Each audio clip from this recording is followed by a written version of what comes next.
Ik sta voor het rood licht aan het kruispunt. Het licht springt op groen en ik volg, maar ik kom tot stilstand op het kruispunt doordat de auto's voor mij niet door kunnen.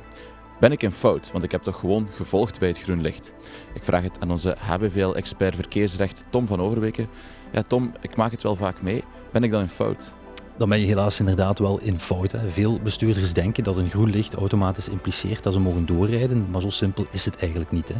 De wegcode die stipuleert dat je kan doorrijden, maar dat je wel moet kijken of je het kruispunt ook volledig kan oversteken, of je het volledig kruispunt kan oversteken en het terug kan vrijmaken. Want het is natuurlijk niet de bedoeling dat je in het midden van dat kruispunt ineens moet stoppen en het verkeer dat van de zijkanten komt ook blokkeert, het volledig kruispunt blokkeert. Dat mag absoluut niet gebeuren. Ja, het kan iedereen wel eens overkomen. Wat riskeer je als je het doet? Wel, naast een hele hoop frustratie, want dat is natuurlijk een heel frustrerende situatie voor andere bestuurders, kan het ook een heel onveilige verkeerssituatie met zich meebrengen.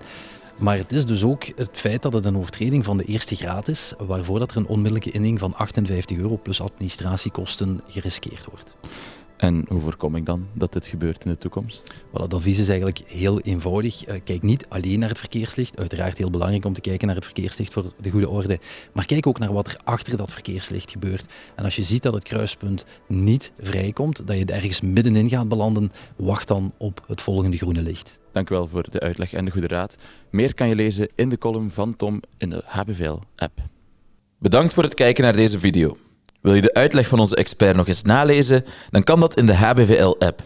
Heb je een vraag voor een van onze experten? Dan kan je die achterlaten in de reacties hieronder.